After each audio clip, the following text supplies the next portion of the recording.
Panjang 8 tahun buat video masak yang aku rasa tahun ni paling menghiburkan. Tengok gelagat seorang-seorang masuk dapur yang memasak.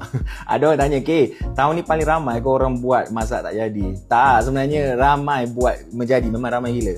Sebab beribu-ribu orang yang cuba resipi tu semua. Cuma yang tak jadi itulah yang akan masuk FYP. Sebab apa dia banyak engagement. Orang akan tanya kenapa hangus, kenapa pecah, kenapa bocor, kenapa tak jadi. Yang menjadi pula orang tak komen kan.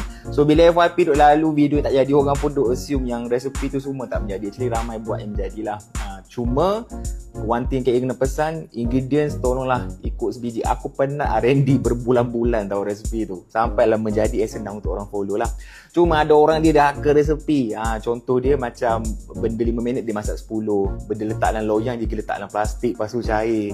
Benda yang letak air dia tukar dengan susu ke apa. Tak boleh, nanti lari resipi. But overall KA sangat happy lah. At least kita boleh nampak ramai orang yang cuba masuk dapur, yang cuba memasak. Sebab kena ingat, tak semua orang level masak sama tau. Ada orang setahun sekali baru masak, baru masuk dapur. Ada orang tak pernah masuk langsung. Ada orang memang dah expert everyday. So whatever resipi kita bagi, akan ada orang yang tak ada basic memasak, especially nak kontrol api, berapa lama nak rebus, berapa lama nak goreng sebelum hangus. But it's okay, memang kena lalui fasa tu untuk belajar. Okay, yang penting especially KA nampak ramai adik-adik yang dah mula masuk dapur, that is a good start. Teruskan memasak.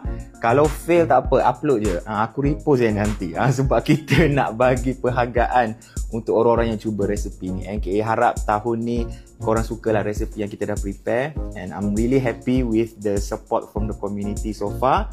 Teruskan memasak, tapi ingat jangan derhaka resepi. Tolong aku merayu. Kadang-kadang sedih tengok tau.